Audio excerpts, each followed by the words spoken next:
భారత రాజకీయాల్లో అరవింద్ కేజ్రీవాల్ ఇప్పుడొక సంచలనం. దేశవ్యాప్తంగా జాతీయ స్థాయిలో చూస్తే కనుక అత్యంత ఆదరణ కలిగినటువంటి ప్రముఖ నేతల్లో మూడో వ్యక్తిగా మనం అరవింద్ కేజ్రీవాల్ని చెప్పుకోవాల్సి ఉంటుంది. మొదటిగా ప్రధానమంత్రి నరేంద్ర మోడీ, రెండు జాతీయ ప్రతిపక్ష నాయకుడు కాంగ్రెస్ అగ్రనాయకుడైనటువంటి రాహుల్ గాంధీ, మూడో వ్యక్తిగా అరవింద్ కేజ్రీవాల్ని చూడాలి. ఈ అరవింద్ కేజ్రీవాల్ ఇప్పుడు టాపిక్ ఆఫ్ ద డే అనొచ్చు, టాపిక్ ఆఫ్ ద వీక్ అనొచ్చు, నేషనల్ డిబేటింగ్ ఇష్యూగా మారారు. ఎందుకంటే తనకి సుస్థిరమైనటువంటి పట్టు, రాజకీయంగా ప్రాబల్యము, విస్తృతమైనటువంటి ఆదరణ ఉన్నప్పటికీ ఢిల్లీ ముఖ్యమంత్రి పీఠాన్ని, అంటే 10 ఏళ్లుగా ఆ పీఠం మీద ఉన్నటువంటి అరవింద్ కేజ్రీవాల్ ఢిల్లీ ముఖ్యమంత్రి పీఠాన్ని వదిలి రాజీనామా చేస్తూ తీసుకున్నటువంటి నిర్ణయము ఒక సెన్సేషనల్ పొలిటికల్ టాపిక్గా మారింది. అసలు ఎందుకు ఈయన రాజీనామా చేస్తున్నారు, ఏ లక్ష్యాల కోసం రాజీనామా చేస్తున్నారు, ప్రతి సందర్భంలోని గడిచినటువంటి 12-11 సంవత్సరాలుగా ఈయన రాజకీయాన్ని చూస్తున్నటువంటి ప్రతి సందర్భంలోని అనూహ్యమైనటువంటి ఎత్తుగళ్ళు, ప్రత్యర్థులకు అంతుచిక్కనటువంటి వ్యూహాలతోటి ప్రతి సందర్భంలోని రాజకీయ వర్గాలను ఆశ్చర్యానికి గురిచేస్తూ, ప్రత్యర్థులను నిర్వీర్యం చేస్తూ ఎప్పటికప్పుడు తన పట్టు నిరూపించుకుంటున్నటువంటి అరవింద్ కేజ్రీవాల్ ఈసారి రాజీనామా వ్యూహంలో దాగి ఉన్నటువంటి ఎత్తుగళ్ళు ఏంటి, దాంట్లో ఉండేటటువంటి అంశాలు ఏంటి, అందులోని అత్యంత జూనియర్గా ఆ మంత్రివర్గంలో ఉండేటటువంటి ఒక వ్యక్తి అతిశిని మహిళా నాయకురాల్ని ముఖ్యమంత్రి పదవికి ఎంపిక చేస్తూ ఆయన ఎందుకు నిర్ణయం తీసుకున్నారు, దాని వెనుక ఉండేటటువంటి వ్యూహం ఏంటి, స్ట్రాటజిస్ట్గా పొలిటికల్ రాజకీయంగానే కాకుండా వ్యూహాలలో సైతము ధీటైనటువంటి వ్యక్తిగా ప్రధానమైనటువంటి జాతీయ పార్టీలు అంటే కాంగ్రెస్ని అంటిముట్టనట్టుగా ఉండడము, కాంగ్రెస్కి ఎప్పటికప్పుడు బెదురు పుట్టించడము, మరోవైపు చూస్తే కనుక భారతీయ జనతా పార్టీకి ప్రధాన ప్రత్యర్థిగా ధీటుగా ఎదుర్కోవడము, ఇలాగా గడిచిన 10 ఏళ్లుగా రకరకాల వ్యూహాలతోటి, రకరకాల సిద్ధాంతాలతోటి, ఎత్తుగడలతోటి ముందుకెళ్తున్నటువంటి అరవింద్ కేజ్రీవాల్ తాజాగా రాజీనామా ఎత్తుగడ వెనక దాగినటువంటి రహస్యం ఏంటి అనే చర్చ కొనసాగుతూ ఉంది. అసలు ఈయన ఎదుగుదల మొదటి దశ నుంచి, అంటే కేవలము రాజకీయ రంగ ప్రవేశం చేసిన ఏడాది కాలంలోనే ముఖ్యమంత్రి స్థానంలోకి రావడం, తర్వాత జాతీయ స్థాయి నాయకుడిగా ఎదగడము, భారతీయ జనతా పార్టీకి ఒక రకంగా చెప్పాలంటే కొన్ని రాష్ట్రాల్లో కంటి మీద కునుకు లేకుండా చేయడము, కాంగ్రెస్ పార్టీకి కూడా తానే ప్రత్యామ్నాయము, అంటే భారతీయ జనతా పార్టీ కాంగ్రెస్ కాదు ఆమ్ ఆద్మీ పార్టీ, తాను స్థాపించినటువంటి ఆమ్ ఆద్మీ పార్టీ ప్రత్యామ్నాయం అన్న దశలో అన్న స్థితికి తీసుకురావడము, వీటన్నిటి వెనుక కేవలం మేధోపరమైనటువంటి కార్యక్షేత్రంలో పనిచేసేటటువంటి అరవింద్ కేజ్రీవాల్ ప్రముఖంగా కనిపిస్తారు. ఆయన ఇప్పుడు తీసుకున్నటువంటి నిర్ణయం మీద రకరకాలుగా చర్చలు, వాదోపవాదాలు నడుస్తున్నాయి. ముందుగా వ్యూహాలు ఎలా ఉన్నప్పటికీ ఆయన, అంటే 10 ఏళ్లుగా ఆయన ముఖ్యమంత్రిగా ఉండడమే కాకుండా ఇటీవల 2 సంవత్సరాల కాలంగా చాలా రాజకీయంగా, నైతికంగా కొన్ని ఇబ్బందులను ఆమ్ ఆద్మీ పార్టీ ఎదుర్కొంటుంది. వ్యక్తిగతంగా సైతము ఈయన చాలా క్లిష్టమైనటువంటి క్రిటికల్ సిచ్యువేషన్లోనే ఉన్నారు. ఈయనకి లెఫ్ట్ హ్యాండ్గా పేర్కొనేటటువంటి రైట్ హ్యాండ్ అందామా, లెఫ్ట్ హ్యాండ్ అందామా, ఏ రకమైనటువంటి ధోరణిలో చూసినప్పటికీ డిప్యూటీ సీఎం మనీష్ సిసోడియా 17 నెలల పాటు జైల్లో ఉండాల్సి రావడం, తర్వాత 6 నెలల పాటు ముఖ్యమంత్రి పదవిలో ఉంటూనే అరవింద్ కేజ్రీవాల్ జైల్లో ఉండాల్సి రావడం, ఆ సందర్భంగా రాజీనామా డిమాండ్లు రావడము, మద్యం కుంభకోణం కేసులో మనకి తెలుసు కవిత ఇటువంటి వాళ్ళు కూడా ఈ కేసులో, అంటే ఇటు బీఆర్ఎస్ నాయకురాలు కవిత ఇటువంటి వాళ్ళు కూడా ఈ కేసులో ఉన్నటువంటి విషయం చాలా చర్చ జరగడం మనకు అందరికీ తెలుసు. ఇటువంటి కేసులో 6 నెలలుగా జైల్లో ఉండి ఇటీవలే 2-3 రోజుల క్రితమే బెయిల్ పైన బయటకు వచ్చినటువంటి అరవింద్ కేజ్రీవాల్ జైల్లో ఉన్న సందర్భంగా చాలా డిమాండ్లు వచ్చాయి ఆయన రాజీనామా చేయాలని. ఆ సందర్భంలో ప్రతి సందర్భంలోని ఆయన తీవ్రంగా ఖండించారు. ఎందుకంటే ముఖ్యమంత్రిగానే ఉంటాను, జైలు నుంచే పరిపాలన సాగిస్తాను, ఎట్టి పరిస్థితుల్లోనూ రాజీనామా చేసేటటువంటి ప్రసక్తే లేదు, భారతీయ జనతా పార్టీ కేంద్రంలో ఉన్నటువంటి నాయకుల వ్యూహాలకి, ఎత్తుగళ్ళకి లొంగిపోయి తాను వెనుకంజ వేసేటటువంటి ప్రసక్తే లేదు, ధీటుగా ఎదుర్కొంటాను, ప్రజా మద్దతు తనకుంది అంటూ స్పష్టంగా ప్రకటన చేసి 6 నెలలు జైల్లో ఉన్నప్పుడు ఏమాత్రం వెనకంజ వేయనటువంటి అరవింద్ కేజ్రీవాల్ బెయిల్ లభించి స్వేచ్ఛ పొందిన తర్వాత రాజీనామా చేయడం ఏంటి, అంతకుముందు వచ్చినటువంటి డిమాండ్ ఆయన ఎందుకు అంగీకరించలేదు, ఇప్పుడు ఎందుకు రాజీనామా చేశారు, వీటన్నుక ఉండేటటువంటి వ్యూహం ఏంటి, ఇవన్నీ పొలిటికల్ సర్కిల్స్లోనే కాకుండా సామాన్యుల్లో కూడా చర్చకు తావిస్తున్నాయి. అయితే దీనికి ముందుగా మనం ఒక ఆహ్వానించదగినటువంటి పరిణామం ఏంటంటే అరవింద్ కేజ్రీవాల్ తాను పదవి నుంచి తప్పుకున్న తర్వాత ఆ సాధారణంగా జరిగినటువంటి చర్చ ఆయన శ్రీమతి అయినటువంటి సునీత కేజ్రీవాల్ని ఆ పీఠం పైన కూర్చోబెడతారు అనే చర్చ చాలా ఎత్తున జరిగింది. లేదంటే తన తర్వాత మనీష్ సిసోడియా చాలా ప్రముఖమైనటువంటి నాయకుడు, కానీ ఆయన కూడా ఈ కేసులో ఉండడం వల్ల మిగిలిన నాయకుల్లో సీనియర్లు అయినటువంటి వాళ్ళని సౌరవ్ భరద్వాజ్ కావచ్చు, లేదంటే కైలాష్ గెహ్లాట్ కావచ్చు, ఇటువంటి వాళ్ళు గోపాల్ రాయ్ కావచ్చు, ఇటువంటి వాళ్ళు ఈయన తర్వాత స్థానంలో మనీష్ సిసోడియా తర్వాత స్థానంలో సీనియర్లుగా ఉన్నారు ఆ మంత్రివర్గంలో, వాళ్ళకి ఇవ్వచ్చు అనేటటువంటి చర్చ జరిగింది. వాళ్ళందరినీ కాదనుకుంటూ ఒక మహిళా నాయకురాలని, అందులోని చాలా చిన్న వయస్కురాలు 40 ఏళ్ల వయసు 43 ఏళ్ల వయసులో ఉన్నటువంటి అతిషిని ముఖ్యమంత్రిగా ఎంపిక చేస్తూ ఆయన నిర్ణయం తీసుకోవడము, ఇది ఎలా జరిగింది? ముందుగా అయితే మనము అతిషి యొక్క క్రెడెన్షియల్స్ని, ఆమెకు ఉండేటటువంటి ప్రతిష్ట, ఆమెను ఎందుకు ఎంపిక చేసుకున్నారు అనేది చెప్పుకోవాల్సి ఉంటుంది. ఎందుకంటే అరవింద్ కేజ్రీవాల్ హిస్టరీ అనేటటువంటి దాన్ని చూస్తే కనుక ఈ ఎంపిక సైతం ఒక సంచలనంగానే చెప్పాల్సి ఉంటుంది. అతిషి ఈమె చాలా ఉన్నత విద్యావంతురాలు, హార్వర్డ్ అంటే ఆక్స్ఫర్డ్ యూనివర్సిటీలో చదువుకున్నారు.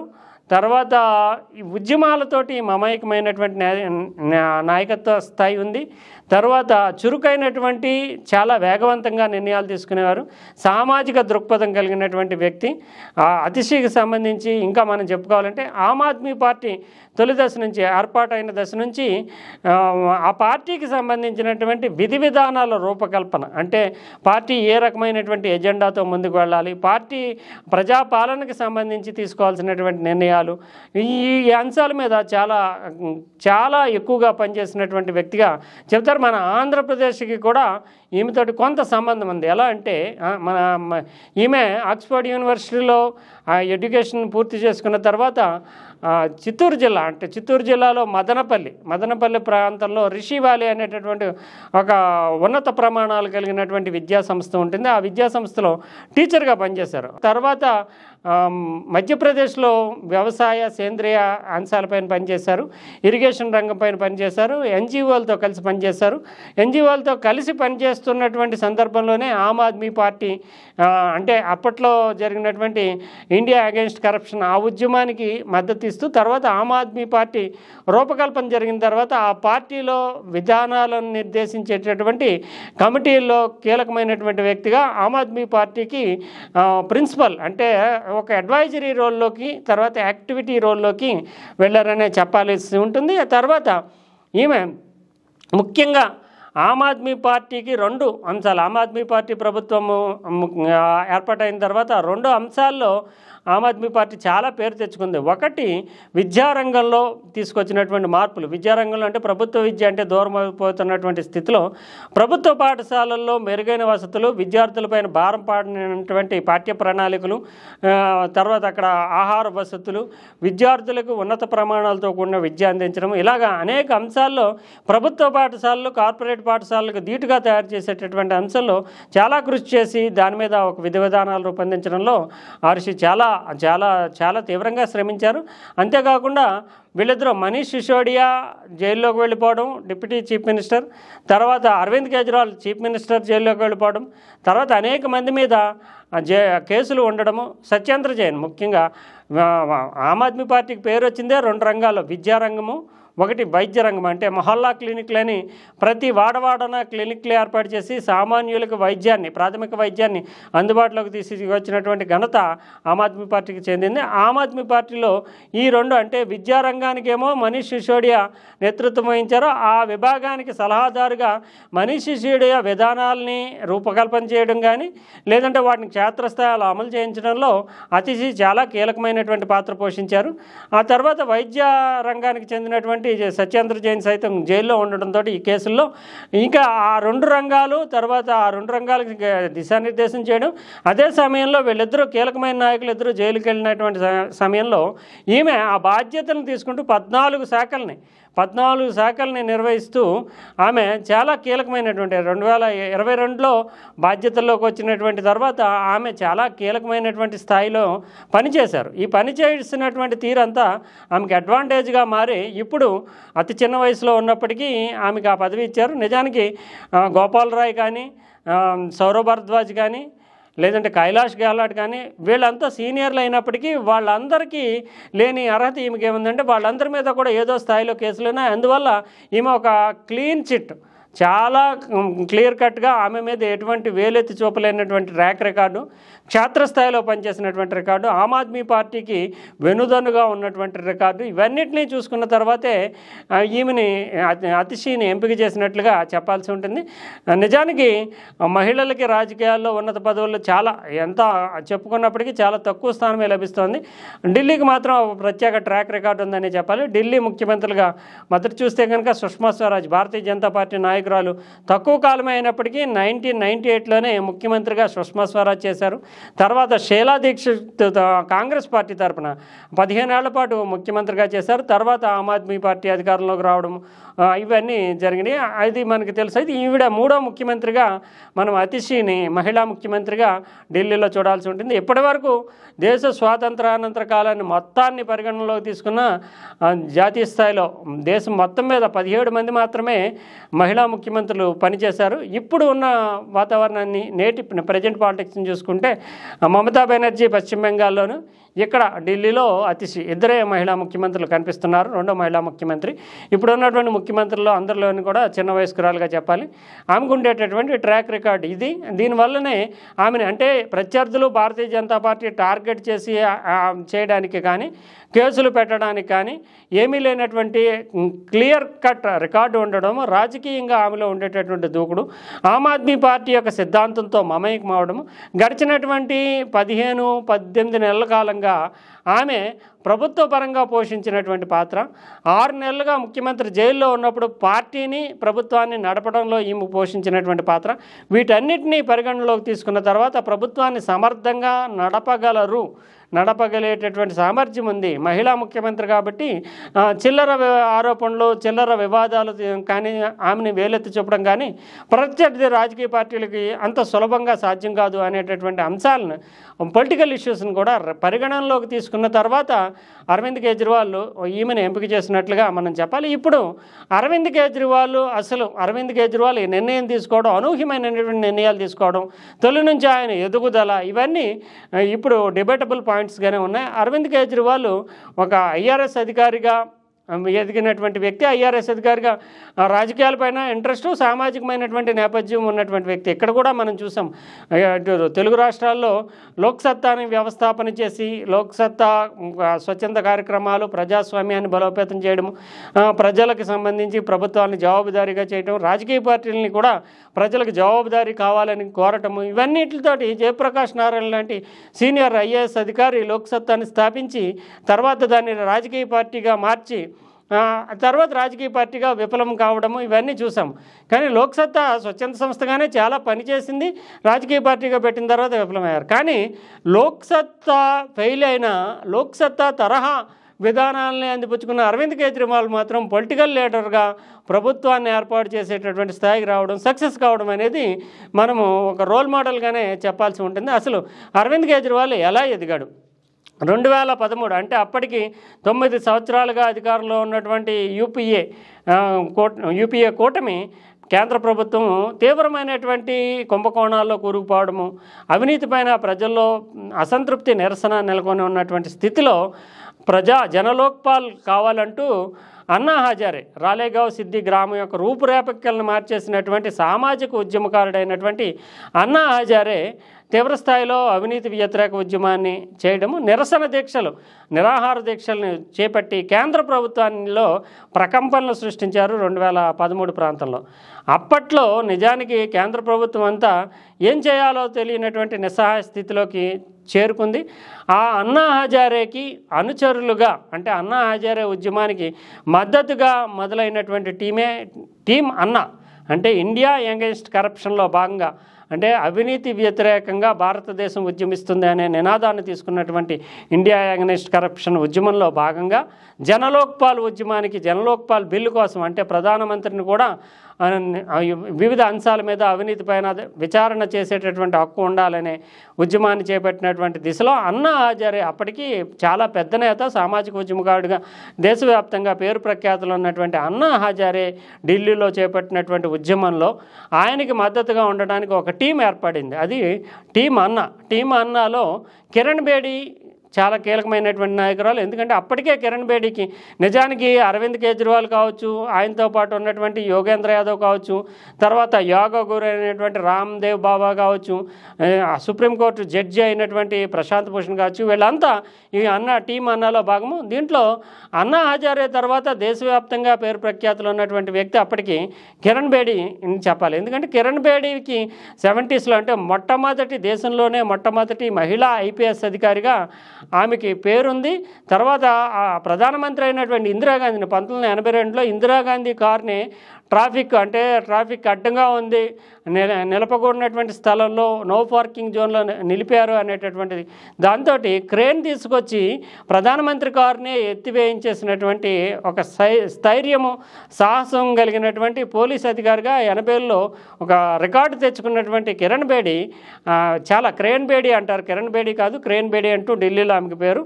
అన్నా హజారే తర్వాత అంతటి పేరు ప్రఖ్యాతులు నిజానికి ఈ ఉద్యమంలో పాల్గొన్న టీం అన్నాలో కిరణ్ బేడీకి ఉన్నాయి. కిరణ్ బేడీ తర్వాత మిగిలిన వాళ్ళు అంతా కూడా ఒక సమస్థాయిలో యోగేంద్ర యాదవ్, లేదంటే ఈయన అరవింద్ కేజ్రీవాల్, రామ్దేవ్ బాబా కూడా యోగా గురువుగా అప్పటికే దేశవ్యాప్తంగా చాలా పెద్ద పేరు ప్రఖ్యాతులు ఉన్నాయి. ప్రశాంత్ భూషణ్ అంటే ప్రజా ప్రయోజనాలు వ్యాజ్యాలు వేయడము, తర్వాత ప్రజలకు సంబంధించినటువంటి ఇష్యూస్లు ఫోకస్ చేయడము, వాళ్ళ తండ్రికి ఉండేటువంటి శాంతి భూషణ్కి ఉండేటటువంటి పేరు ప్రఖ్యాతులు, ఈ రకరకాల కోణాలు రచయితగా వీళ్ళంతా కూడా ఒక టీమ్గా ఏర్పాటయ్యి అన్నా హజారే ఉద్యమాన్ని ముందుకు తీసుకెళ్ళడానికి, ఆ ఉద్యమం కొన్ని ఫలితాలు సాధించడానికి కారకులుగా నిలిచారు. ఆ తర్వాత కాంగ్రెస్ పార్టీ ప్రభుత్వము పడిపోవాల్సినటువంటి స్థితి వచ్చింది. తర్వాత ఈ ఉద్యమాన్ని ఎలా ముందుకు తీసుకెళ్ళాలి? అన్నా హజారే ఉద్యమం ఒక దశకు వచ్చిన తర్వాత అన్నా హజారేకి సంబంధించి ప్రభుత్వం సంప్రదింపులు జరిపి ఆయన యొక్క నిరసన దీక్షను విరమింపజేసిన తర్వాత దీన్ని ఒక పొలిటికల్ రాజకీయ శక్తిగా మార్చాలి అనేటటువంటి ఉద్దేశంతో అరవింద్ కేజ్రీవాల్ చాలా వ్యూహాత్మకంగానే అడుగులు వేశాడని చెప్పాల్సి ఉంటుంది. కిరణ్ బేడీ దీనికి ఈ ఆమ్ ఆద్మీ పార్టీకి నైతికంగా మద్దతు ప్రకటించినప్పటికీ తొలి దశ నుంచి కొంత దూరంగానే ఉన్నట్టుగా చెప్పాలి. ఇంకా అరవింద్ కేజ్రీవాల్తో రామ్దేవ్ బాబా ఎలాగ ఆర్ఎస్ఎస్ బీజేపీ భావజాలం కలిగినటువంటి వ్యక్తి కనుక రామ్దేవ్ బాబాకి ఎంత పేరు ప్రఖ్యాతులు ఉన్నప్పటికీ కొత్తగా రాజకీయ శక్తిని ఏర్పాటు చేయాలనేటటువంటి ఆలోచనలో ఆయన భాగం పంచుకోలేదు. అసలు రాజకీయ పార్టీ పెట్టడమే తప్పు అనేటటువంటి ధోరణిలో అన్నా హజారే అంటే ఉద్యమానికి ఎవరైతే మూలకారకుడో, జనలోక్పాల్ కోసం ఎవరైతే నిర్ణయించి వీళ్ళందరినీ ఒక వేదిక మీదకి చేర్చాడో అటువంటి అన్నా హజారే రాజకీయ పార్టీ పెట్టడాన్ని మాత్రం విభేదించాడు. రాజకీయాల వల్ల ఎటువంటి ప్రయోజనం ఉండదు, దానివల్ల మిగిలినటువంటి అన్ని దానులలోని మొక్కగానే మారిపోవాల్సి ఉంటుంది అనే దిశతోటి ఆయన ఆమ్ ఆద్మీ పార్టీ అనేటటువంటి ఆలోచనకే దూరంగా ఉన్నాడని చెప్పాలి. అయితే అరవింద్ కేజ్రీవాల్కి మాత్రము పొలిటికల్ అంటే రాజకీయమైనటువంటి లక్ష్యాలు అంటే ప్రజలకు ఏదైనా శ్రేయస్సు మంచి చేయాలంటే దీర్ఘకాలంలో అధికారమైనటువంటిది సాధించడం ద్వారా మాత్రమే ప్రజా ప్రయోజనాలను నెరవేర్చగలమనేటటువంటి ఉద్దేశంతో ఆమ్ ఆద్మీ పార్టీని నెలకొల్పాలి. అంటే ఈ అవినీతిని చీపురు పట్టి తుడిచేసినట్లుగా ఉండాలి, సామాన్యుడే వేదికగా సామాన్యుడే కేంద్రంగా ఒక పార్టీ ఉండాలి అనేటటువంటి ఉద్దేశంతో అరవింద్ కేజ్రీవాల్ చీపురు గుర్తుతోటి ఆమ్ ఆద్మీ పార్టీని స్థాపించాలని ప్రయత్నించడము. ఈ ప్రయత్నంలోనే వీళ్ళ అంటే అప్పటికి సమాన స్థాయిలో ఉన్నటువంటి మిగిలినటువంటి వ్యక్తులు యోగేంద్ర యాదవ్ కావచ్చు, యోగేంద్ర యాదవ్కి ఒక సెఫాలజిస్ట్గా ఎన్నికల గణాంకుడుగా రాజకీయ వ్యూహకర్తగా అప్పటికే కొంత పేరు ప్రఖ్యాతులు ఉన్నాయి. ఇంకా ప్రశాంత్ భూషణ్ అంటే ప్రజా ప్రయోజనాల కోసం మాత్రమే పాటుపడేటటువంటి మేధావిగా రచయితగా చాలా గుర్తింపు ఉంది. వీళ్ళ ముగ్గురు ఒక సమస్థాయి కలిగినటువంటి వ్యక్తులే. నిజానికి అరవింద్ కేజ్రీవాల్, ప్రశాంత్ భూషణ్, యోగేంద్ర యాదవ్ వీళ్ళంతా సమస్థాయి కలిగినటువంటి వ్యక్తులే. వీళ్ళంతా కలిపి ఆమ్ ఆద్మీ పార్టీని పెట్టడము. ఆమ్ ఆద్మీ పార్టీ ఢిల్లీ కేంద్రం. ఢిల్లీనే ఎందుకు ఆమ్ ఆద్మీ పార్టీ వ్యవస్థాపక కేంద్రం అయిందంటే ఢిల్లీలో మధ్యతరగతి వర్గాలు కొంచెం చదువుకున్నటువంటి వాళ్ళ అక్షరాస్యత శాతం ఎక్కువగా ఉండడము, మధ్యతరగతి వర్గాలు ఎక్కువగా ఉండడము, రాజకీయాలపై చైతన్య స్థాయి ఉండడము, ఉద్యోగ వర్గాలు ఎక్కువగా ఉండడం, వీటన్నిటినీ ప్రభుత్వం అవినీతిలో కూరుకుపోయిందనే దాన్ని చర్చించుకునేటటువంటి వర్గాలు, ఇన్ఫ్లుయెన్సర్స్ ఎక్కువగా ఉండడంతో ఢిల్లీ కేంద్రంగా ఆమ్ ఆద్మీ పార్టీని స్థాపించారు. ఒక అర్బనైజ్డ్ అంటే నగరీకరణ చెందినటువంటి నగరం కాబట్టి వెంటనే దీనికి ఫలితం లభించడము. తర్వాత జరిగినటువంటి 2014 ఫిబ్రవరి ఆ టైంలో అంటే లోక్సభ ఎన్నికలకు ముందు జరిగినటువంటి ఎన్నికల్లో ఈ పార్టీ విజయం సాధించడము. విజయం అంటే అప్పటికి భారతీయ జనతా పార్టీ ఊహించింది వేరుగా ఉంది. ఎందుకంటే భారతీయ జనతా పార్టీ కాంగ్రెస్ అవినీతిలో భ్రష్టు పట్టిపోయింది. దేశంలో జాతీయ స్థాయిలో ఎన్నికల్లో కాకుండా ఢిల్లీలో కూడా అసెంబ్లీ ఎన్నికల్లో భారతీయ జనతా పార్టీ నెగ్గుతామని లెక్కలు వేసుకుంది. కానీ అరవింద్ కేజ్రీవాల్, యోగేంద్ర యాదవ్, ప్రశాంత్ భూషణ్ల పార్టీ ఏదైతే ఉందో ఆమ్ ఆద్మీ పార్టీ సామాన్యులంతా మద్దతు ఇవ్వడము, అదే సమయంలో ఇంటలెక్చువల్స్, విద్యావర్గాలు, యువతరం వెన్నుదన్నుగా నిలవడంతో ఈ పార్టీ అనూహ్యమైనటువంటి స్థాయిలో 70 అసెంబ్లీ సీట్లు ఉన్నటువంటి ఢిల్లీలో 29 స్థానాలు తెచ్చుకోవడం, బీజేపీ 31కి పరిమితం 7 స్థానాలతోటి కాంగ్రెస్ నిలవడంతో కాంగ్రెస్కు వ్యతిరేకంగానే ఈ ప్రభుత్వం ఏర్పడినప్పటికీ కాంగ్రెస్ తోటి బీజేపీ తోటి కలవనన్నటువంటి అరవింద్ కేజ్రీవాల్ చాలా వ్యూహాత్మకంగా ఒక డిమాండ్ లిస్ట్ పెట్టి బీజేపీ అధికారంలో రాకుండా ఉండాలంటే ఆమ్ ఆద్మీ పార్టీ కాంగ్రెస్ మద్దతు ఇవ్వక తప్పనటువంటి ఒక పొలిటికల్ కంపల్షన్, రాజకీయ అనివార్యతని కల్పించాడు. ఆ అనివార్యత కారణంగా కాంగ్రెస్ పార్టీ చాలా డిమాండ్లకు ఒప్పుకుంటూనే ఆమ్ ఆద్మీ పార్టీకి మద్దతు ఇవ్వడం. కానీ ఆమ్ ఆద్మీ పార్టీ మద్దతు తీసుకుని కాంగ్రెస్ పార్టీ మద్దతు అనేటటువంటిది ఒక సాకుగా, పొలిటికల్గా ఒక ఏర్పాటుగానే చూసి 59 రోజుల్లోనే మళ్ళీ రాజీనామా చేసి కాంగ్రెస్ పార్టీ, బీజేపీ రెండు ఒకే తాను ముక్కలు అంటూ రాజకీయంగా అప్పటికి 29 స్థానాలు ఉన్నటువంటి ఆమ్ ఆద్మీ పార్టీని మరింత బలోపేతం చేసేటటువంటి వ్యూహాత్మకమైనటువంటి ఎత్తుగడ వేశారు. ఎందుకంటే ప్రజలు తనకి ఇచ్చినటువంటి మద్దతు అంటే ఒక స్థాయి మద్దతుని పెంచుకోవడానికి గాను బీజేపీని, కాంగ్రెస్ని తాటిని కట్టి ముందుకు వెళ్ళాలి. ఎందుకంటే కాంగ్రెస్ మద్దతుతో దీర్ఘకాలం కొనసాగితే కనుక ఆ పార్టీ అంటే ఆమ్ ఆద్మీ పార్టీ పొలిటికల్గా ఉండేటటువంటి బలాన్ని కోల్పోవడమే కాకుండా కాంగ్రెస్ డిమాండ్లను నెరవేర్చాల్సి వస్తుంది. సంపూర్ణమైనటువంటి మద్దతును ఆమ్ ఆద్మీ పార్టీ తన అంతటా తాను ఇండిపెండెంట్గా సాధించాలి అనేటటువంటి ఒక వ్యూహంతో రాజీనామా చేయడము, ఇది నిజంగానే అనూహ్యమైనటువంటి స్టెప్. అంటే అరవింద్ కేజ్రీవాల్ స్టెప్స్ ఎలా ఉంటాయనే దానికి నిజానికి కాంగ్రెస్ పార్టీ 2-3 సంవత్సరాలు, ఎందుకంటే భారతీయ జనతా పార్టీకి ఢిల్లీలో ఉన్నటువంటి బలం దృష్ట్యా చాలా కాలం పాటు మద్దతు ఇవ్వడానికి కాంగ్రెస్ పార్టీ ఆమ్ ఆద్మీ పార్టీకి మద్దతుగా నిలవడానికి సిద్ధంగా ఉన్నప్పటికీ పొలిటికల్ స్ట్రాటజీతో ఆమ్ ఆద్మీ పార్టీయే అంటే అరవింద్ కేజ్రీవాల్ కాంగ్రెస్ను కూడా దూరంగా పెట్టాలనే లక్ష్యంతో రాజీనామా చేయడము. తర్వాత చూస్తే కనుక మనకి ఎలాగ కేంద్రంలో నరేంద్ర మోడీ ప్రధానమంత్రిగా రావడము, ఈ వ్యూహంలో నిజానికి కాంగ్రెస్ పార్టీ ప్రత్యామ్నాయము అని అరవింద్ కేజ్రీవాల్ తొలి దశలో భావించినప్పటికీ భారతీయ జనతా పార్టీ ఆల్టర్నేటివ్ తనకు ప్రత్యర్థిగా ఆవిర్భవించింది. దాంతో ఈయన ఊహించినట్టు వెంటనే మళ్ళీ ఎన్నికలు వస్తాయని అనుకున్నాడు. కానీ తర్వాత 2015 ఫిబ్రవరి వరకు భారతీయ జనతా పార్టీ అక్కడ ఎన్నికలు అంటే కేంద్ర ఎన్నికల సంఘం ఎన్నికలు జరపకపోవడం, ఎల్జీ సిఫార్సులు తర్వాత అనేక కారణాల దృష్ట్యా 2015 ఫిబ్రవరిలో నిజానికి అనూహ్యమైన తాను ఏదైతే ఆశించాడో పొలిటికల్ స్ట్రాటజీ ప్రకారం అటు బీజేపీని ఇటు కాంగ్రెస్ని దూరం పెట్టి ఢిల్లీ తనని ఏకఛత్రాధిపత్యంగా బలమైనటువంటి మెజార్టీతో ఎన్నుకోవాలని తాను ఏ వ్యూహంతో అయితే రాజీనామా చేశాడో అది నెరవేరింది. 2015లో కేవలం 3 సీట్లు మినహాయించి 75 సీట్ల అసెంబ్లీలో 67 సీట్లు ఆమ్ ఆద్మీ పార్టీకి ప్రజలు కట్టబెట్టడం అనేది దేశ రాజకీయ చరిత్రలోనే ఒక సంచలనాత్మకమైనటువంటి నిర్ణయంగా నిలిచింది. దాంతో ఆమ్ ఆద్మీ పార్టీ దేశవ్యాప్తంగా విస్తరించడానికి ప్రణాళికలు సిద్ధమయ్యాయి. ఎందుకంటే యువతరం ఆదరిస్తుంది, సామాన్యులు, మధ్యతరగతి వర్గాల్లో తనకి ఆదరణ లభిస్తుందనే భరోసాని బలాన్ని దేశ రాజధాని అయినటువంటి ఢిల్లీ ఆమ్ ఆద్మీ పార్టీకి అరవింద్ కేజ్రీవాల్కి ఇచ్చింది. ఈ లోపల పార్టీ అంటే తానే ఒక సింగిల్ లీడర్గానే ఉండాలి తప్ప తనతో సమస్థాయి కలిగినటువంటి వాళ్ళు ఎవరూ ఉండకూడదు అనేటటువంటి బహిరంగంగా చెప్పినా చెప్పకపోయినా వ్యూహాత్మకంగా అరవింద్ కేజ్రీవాల్ అడుగులు వేశాడనే చెప్పాలి. అటు యోగేంద్ర యాదవ్ని కానీ ప్రశాంత్ భూషణ్ కానీ, యోగేంద్ర యాదవ్ స్ట్రాటజిస్టు, అంతేకాకుండా పార్టీని ఇన్ఫ్లుయెన్స్ చేయగలిగినటువంటి వ్యక్తి, మధ్యతరగతి వర్గాలని, ఇంటలెక్చువల్ వర్గాలకి ఆలోచనలు రేకెత్తించగలిగినటువంటి వ్యక్తి, ఒక థింక్ ట్యాంక్. అలాగే ప్రశాంత్ భూషణ్ కూడా అప్పటికి హైలీ ఇన్ఫ్లుయెన్స్డ్ పర్సన్, న్యాయపరంగా మేధోపరంగా ఆయనకు ఉండేటటువంటి సర్కిల్, ఢిల్లీలో ఆయనకు ఉండేటటువంటి ఇన్ఫ్లుయెన్సర్స్ ఇవన్నీ చాలా ఎక్కువగా ఉంటాయి. అందువల్ల వీళ్ళిద్దరూ తనకి నిజానికి సమానమైనటువంటి ప్రత్యామ్నాయ లీడర్లుగానే చెప్పాలి. వీళ్ళిద్దరినీ రకరకాల కారణాలతోటి వాళ్ళంతటా వాళ్ళే పొమ్మనకుండా పొగబెట్టడం అనేటటువంటి ధోరణిలో వీళ్ళిద్దరూ ఆమ్ ఆద్మీ పార్టీకి దూరం కాక తప్పనటువంటి రాజకీయ అనివార్యమైనటువంటి పరిస్థితుల్ని అరవింద్ కేజ్రీవాల్ కల్పించాడు అనేది కొందరు విమర్శకులు చెప్తూ ఉంటారు. అలాగే ప్రశాంత్ భూషణ్, యోగేంద్ర యాదవ్ ఆమ్ ఆద్మీ పార్టీకి దూరం అయిపోయారు. అప్పటికి చూస్తే ఇంకా అరవింద్ కేజ్రీవాల్ ఒక్కడు మాత్రమే ఆమ్ ఆద్మీ పార్టీకి సింగిల్ లీడర్గా ఎదిగాడు. ఆయన తర్వాత స్థానంలో మనీష్ సిసోడియా ఓ రకంగా నాయకుడు అయినప్పటికీ అరవింద్ కేజ్రీవాల్ని ఫాలో చేసేటటువంటి నాయకుడిగానే చెప్పాల్సి ఉంటుంది. ఉత్తమమైనటువంటి తన తర్వాత స్థానం కలిగినటువంటి అనుచరుడిగా మనం మనీష్ సిసోడియా అంచనా. వీళ్ళిద్దరూ అంటే అరవింద్ కేజ్రీవాల్ తన స్థానాన్ని రాజకీయంగా కానీ అధికారికంగా కానీ పార్టీలో కానీ పటిష్టం చేసుకుంటూ ఇంకో ప్రత్యామ్నాయ శక్తి అనేది ఏదికుండా ప్రత్యామ్నాయ నాయకుడు కానీ ఆమ్ ఆద్మీ పార్టీలో లేకుండా చేసుకున్నారు. తర్వాత కాలంలో పార్టీని క్రమేపీ విస్తరించడానికి కూడా ఆయన చాలా పకడ్బందీ వ్యూహాన్ని వేసుకున్నారు.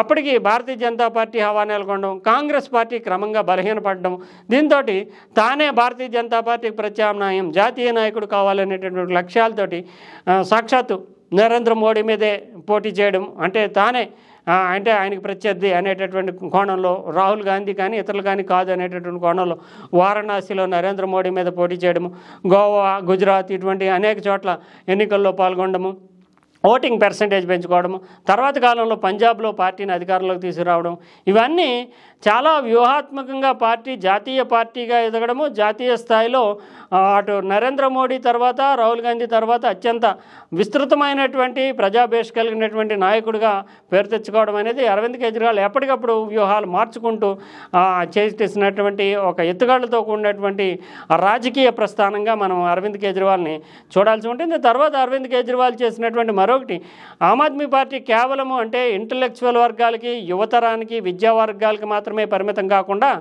బేస్ ఏదైతే ఏర్పడిందో ఆ బేస్ని పటిష్టం చేసుకోవడం. ఒకవైపు అయితే చూస్తే యువతరము, విద్యా వర్గాలు, మధ్యతరగతి వర్గాలు యాంటీ కరప్షన్ మీద ఆమ్ ఆద్మీ పార్టీని ఆదరిస్తున్నారు. కానీ సుస్థిరమైనటువంటి ఓట్ బ్యాంకుని నిర్మించుకోవాలంటే సంక్షేమ పథకాలని నమ్ముకోవాల్సి ఉంటుంది. సంక్షేమ పథకాల ద్వారా మాత్రమే ఆమ్ ఆద్మీ పార్టీకి ఉండేటటువంటి పటిష్టమైనటువంటి రాజకీయ అధికారము సుస్థిరమవుతుంది అనేటటువంటి ఉద్దేశంతో ఆయన ఏర్పాటు చేసినటువంటి సంక్షేమ పథకాలు. నిజానికి ఇక్కడే లోక్సత్తా కానీ ఆమ్ ఆద్మీ పార్టీ ఎజెండా కానీ తేడా ఉంటుంది. ఆమ్ ఆద్మీ పార్టీ లోక్సత్తా ఎజెండాలో ఇన్ఫ్రాస్ట్రక్చరు, ఎంప్లాయ్మెంటు, అభివృద్ధి ఇవన్నీ ప్రైమరీ లక్ష్యాలుగా ఉంటే లోక్సత్తాకు ప్రత్యామ్నాయంగా మనం ఆమ్ ఆద్మీ పార్టీలో వెల్ఫేర్ స్కీమ్స్ అనేవి ప్రత్యామ్నాయంగా కనిపిస్తూ ఉంటాయి. 200 యూనిట్ల వరకు ఉచిత విద్యుత్తు, వాటర్ సప్లై అంటే 20,000 లీటర్ల నీరు వరకు ప్రతి ఇంటికి ఉచిత వాటరు, తర్వాత మొహల్లా క్లినిక్లు, తర్వాత విద్యారంగంలో ఇప్పుడు మనం ఆంధ్రప్రదేశ్ కానీ తెలంగాణలో కానీ చూసాం, నాడు నేడు పేరుతోటి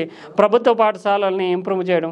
ఇవన్నీ నిజానికి ఈ స్కీములన్నీ ఢిల్లీలో ఆమ్ ఆద్మీ పార్టీ మొదలుపెట్టింది. తర్వాత అనేక రాష్ట్రాలు వాటిని అందిపుచ్చుకున్నాయి. మహిళలకి ఉచిత బస్సు, ఇటీవల తెలంగాణలో అధికారంలోకి వచ్చినటువంటి కాంగ్రెస్ ప్రభుత్వాన్ని కూడా చూసాం. వీటికి మూలాలు ఆమ్ ఆద్మీ పార్టీ ఢిల్లీలో అమలు చేసిన స్కీములే. బీఆర్ఎస్ అంతకుముందు అమలు చేసినటువంటి water supply, free water supply, తర్వాత ఇటీవల కాంగ్రెస్ పార్టీ 200 యూనిట్లు ఫ్రీ విద్యుత్తు, మహిళలకు ఉచిత ఆర్టీసీ బస్సు ప్రయాణము, ఇవన్నీ ఢిల్లీలో ఆమ్ ఆద్మీ పార్టీ ఏర్పాటు చేసి వాటి ద్వారా మిడిల్ క్లాస్ కంటే దిగువన ఉండేటటువంటి సామాన్యులు ఎవరైతే ఉన్నారో పేద వర్గాలు వాళ్ళందరినీ పటిష్టమైనటువంటి ఓట్ బ్యాంకుగా మార్చుకోగలిగినటువంటి వ్యూహాలని ఆమ్ ఆద్మీ పార్టీ అరవింద్ కేజ్రీవాల్ అమలు చేయగలిగాడు. అందువల్లనే జాతీయ పార్టీలు అయినటువంటి అటు కాంగ్రెస్ కానీ ఇటు భారతీయ జనతా పార్టీ కానీ ఢిల్లీపై రాజకీయంగా పట్టు సాధించలేకుండా ఆయన తీసుకున్నటువంటి పథకాలు చాలా కీలకంగా ఉపయోగపడే. జాతీయ స్థాయి ఎన్నికల్లో బీజేపీని ఎన్నుకుంటున్నప్పటికీ రాష్ట్ర స్థాయి ఎన్నికలు వచ్చినప్పుడు అరవింద్ కేజ్రీవాల్కే పట్టం కడుతున్నారు. ఎందుకంటే ఆయన పరిపాలనలో అమలు చేసినటువంటి సంక్షేమ పథకాలు బీజేపీ కానీ కాంగ్రెస్ కానీ అధికారంలోకి వస్తే అందకుండా పోతాయనే ఉద్దేశంతో చాలా ప్రజలు ఆమ్ ఆద్మీ పార్టీకి పట్టం కడుతూ వస్తున్నారు. 10 ఏళ్ళుగా అధికారంలో ఉంది. ఇంక కేవలం 4-5 నెలల్లో మాత్రమే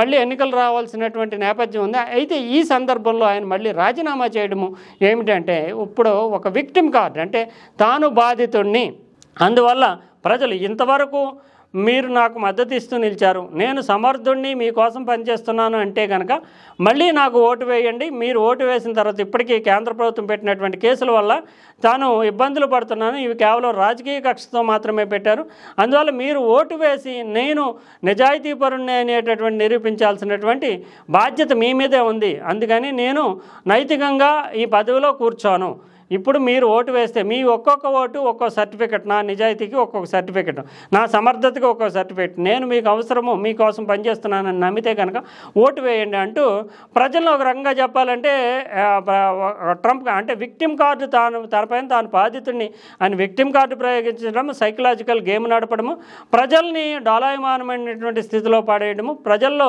సింపతి ఫ్యాక్టర్ క్రియేట్ చేయడం అనేటటువంటిది లక్ష్యాలుగా, అంటే ఒకవైపు బాధితుడిని అనేటటువంటి సింపతి కార్డు, మరోవైపు ప్రజల్ని డోలాయమానంలో పాడేసేటటువంటి కార్డు, ఈ రకరకాలైనటువంటి వ్యూహాలతోటి ఇప్పుడు అరవింద్ కేజ్రీవాల్ రాజీనామా చేసాడనేది పరిశీలకుల అంచనా. నిజంగానే ఈయన వ్యూహాలు చూస్తే కనుక భారతీయ జనతా పార్టీ అంటే భారతీయ వామపక్షాలు అయితే ఒక సిద్ధాంతం పెట్టుకుంటాయి, భారతీయ జనతా పార్టీని మతం కోణంలో విభేదించాలని రకరకాల కోణాల్లో పెట్టుకుంటాయి. కానీ ఈయన వజ్రాన్ని వజ్రంతోటే కోయాలి అనేటటువంటి సిద్ధాంతంతో భారతీయ జనతా పార్టీకి ఢిల్లీలో మతం బేస్ కానీ ఇతరత్ర అనేక రకాలైనటువంటి బేస్ ఉన్నటువంటి నేపథ్యంలో తాను అంటే రాముడు అనేటటువంటి అంశాన్ని భారతీయ జనతా పార్టీ ఒక ట్రంప్ ఇష్యూగా అంటే ట్రంప్ కార్డుగా వాడుకుంటుంది కనుక తాను హనుమంతుడి భక్తుడిని అంటూ చాలా తీవ్ర స్థాయిలోనే హనుమాన్ చాలీసాలు పాటించడము, హనుమంతుడి భక్తుడిని ఆయన బహిరంగంగా ప్రదర్శనలు చేయడము, తర్వాత మతపరమైనటువంటి ఇష్యూస్ వచ్చినప్పుడు కొంచెం దూరంగా ఉండడము, ఇలా భారతీయ జనతా పార్టీ అంటే తాను హిందూ వ్యతిరేకని కాదు అని ప్రొజెక్ట్ చేసుకోవడంలో కానీ ఈ విషయంలో వామపక్షాలు కాంగ్రెస్కు దూరంగా ఉండడం కానీ అలా రకరకాలుగా చూస్తే కనుక ప్రజల్లో ఉండేటటువంటి భావోద్వేగాల్ని భారతీయ జనతా పార్టీ ఎన్కాష్ చేసుకోకుండా భారతీయ జనతా పార్టీ ఏ కోణంలో అయితే వాడుతుందో అయ్యే కోణాలను తాను కూడా తీసుకుంటూ భారతీయ జనతా పార్టీ శ్రీరాముడు భక్తులు అంటే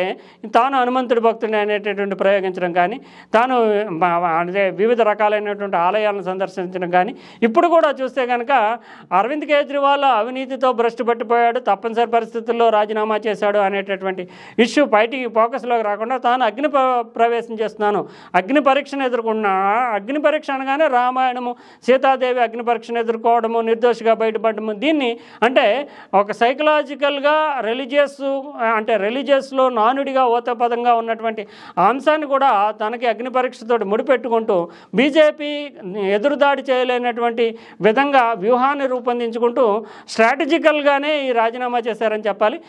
అంటే ఇప్పుడు రాజీనామా చేయక తప్పనటువంటి ఒక అనివార్యత కూడా కనిపిస్తుంది. ఎందుకంటే ముఖ్యమంత్రిగా ఆయనకి వ్యక్తిగతంగా సుప్రీంకోర్టు బెయిల్ ఇస్తూ స్వేచ్ఛ కల్పించినప్పటికీ సచివాలయానికి వెళ్ళకూడదు, అంటే ముఖ్యమంత్రి సచివాలయానికి సెక్రటేరియట్కి వెళ్ళకూడదు, ఫైళ్ళ పైన సంతకాలు చేయకూడదు, ఏదైనా తప్పనిసరి అయితే ఆ ఫైళ్ళని లెఫ్టినెంట్ గవర్నర్ ఆమోదించి లెఫ్టినెంట్ గవర్నర్కి పంపాల్సిన ఫైళ్ళ మీద మాత్రమే సంతకం చేయాలంటే నామమాత్రపు అంటే నామకే వాస్తే ముఖ్యమంత్రిగా మాత్రమే ఆయనకి హోదాపరంగా చూస్తే సుప్రీంకోర్టు అనుమతించింది, వ్యక్తిగతంగా మాత్రమే బెయిల్ ద్వారా స్వేచ్ఛ వచ్చింది, అందువల్ల కేసు నుంచి బయటపడిపోయినట్టు ఏం కాదు.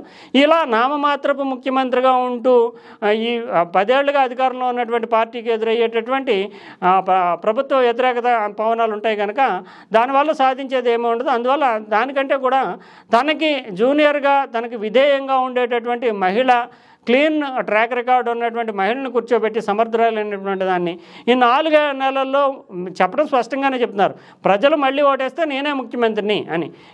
ఈ నేపథ్యంలో నామకే వాస్తే ముఖ్యమంత్రిగా ఉండి కొనసాగుతున్నాను ముఖ్యమంత్రి పదవిలో అనిపించుకోవడం కంటే రాజీనామా చేసి ఇంటింటికి తిరుగుతూ ప్రజల్లోకి వెళ్ళడం ద్వారా ప్రజా మద్దతుని పార్టీకి అంటే ఈ సింపతి కార్డు ద్వారా పార్టీకి ప్రభుత్వ వ్యతిరేక పవనాలని తట్టుకుంటూ పార్టీకి మద్దతు తెచ్చుకోవచ్చు, వ్యక్తిగతంగా తనకు ఉండేటటువంటి సానుభూతిని పెంచుకోవచ్చు, తాను చాలా నష్టపోయాడు, కేంద్ర ప్రభుత్వం ఆయన్ని వేధిస్తోంది అనేటటువంటి ముద్రను ప్రజల్లోకి తీసుకెళ్ళవచ్చు. దీనివల్ల త్యాగం చేశాను, ముఖ్యమంత్రి పదవినే త్యాగం చేశాను అనేటటువంటి ఆ ముద్ర వస్తుంది, బ్రాండ్ ఇమేజ్ని పెంచుకోవచ్చు. ఇలా రకరకాల వ్యూహాలతో అరవింద్ కేజ్రీవాల్ 4 నెలలు అంటే నిజానికి ఫిబ్రవరి 2025లో ఎన్నికలు జరగాల్సి ఉంది ఢిల్లీకి, 4 నెలల్లో ముఖ్యమంత్రిగా ఉండడం కంటే కూడా పనిచేయని ముఖ్యమంత్రిగా ఉండడం కంటే కూడా బాధితుడైనటువంటి వ్యక్తిగా, బాధితుడైనటువంటి పార్టీ అధినేతగా ప్రజల్లోకి వెళ్ళి మళ్ళీ మద్దతు తెచ్చుకోవడానికి ప్రభుత్వం పట్ల ఇప్పటికీ 10 ఏళ్లుగా అధికారంలో ఉండేటటువంటి కారణంగా వచ్చేటటువంటి వ్యతిరేక పవనాలను తట్టుకుంటూ ఈ సింపతి కార్డుని ప్లే చేయడం ద్వారా ప్రజల్లో భావోద్వేగాలు రేకెత్తించడానికి అరవింద్ కేజ్రీవాల్ వ్యూహాత్మకంగా రాజీనామా చేసి తన స్థానంలో తనకు చాలా విధేయంగా ఉంటూ ఆమె ఇప్పటికే అతిశ్రీ ఒక విషయం స్పష్టంగా చెప్తుంది, ముఖ్యమంత్రి పదవిలో కూర్చోవడం తాననేది ఆపద్ధర్మం మాత్రమే. 2 కోట్ల ఢిల్లీ ప్రజలు ప్రజలకి ఒకే ఒక ముఖ్యమంత్రి ఉంటాడు, అతను అరవింద్ కేజ్రీవాల్ మాత్రమే, ఆయనే మళ్ళీ ముఖ్యమంత్రి, ఆయన్ని ముఖ్యమంత్రి చేయడానికే తాను పనిచేస్తానని చెప్పారు. అంటే స్పష్టంగానే ఒక ఎత్తుగడగా రాజకీయంగా ఆపద్ధర్మం, అంటే ఒక రకంగా చెప్పాలంటే స్టాప్ గ్యాప్ ఈ కాలం, ఈ 4 నెలల కాలంలో ప్రచారంలో విస్తృతంగా స్వేచ్ఛగా అరవింద్ కేజ్రీవాల్ ముందుకు వెళ్ళడానికి ముఖ్యమంత్రి పీఠాన్ని మాత్రం మరొకరికి అప్పగించి తాను సింపతి కార్డుతోటి ప్రజల్లోకి వెళ్ళడానికి వేసుకున్నటువంటి వ్యూహంగానే ఈ రాజీనామాను చూస్తున్నారు. అతిషి అంటే ముఖ్యమంత్రిగా బాధ్యతలు స్వీకరించనున్నటువంటి అతిషి కూడా అదే విషయాన్ని స్పష్టం చేస్తూ అరవింద్ కేజ్రీవాల్ మాత్రమే ఢిల్లీకి ముఖ్యమంత్రిగా ఉంటారు, ఆమ్ ఆద్మీ పార్టీకి ఆయన మాత్రమే ఒక్కడు మాత్రమే నాయకుడు అని చెప్పడం ద్వారానే ఈ సందేశము సంకేతాలు స్పష్టంగా అవుతున్నాయి.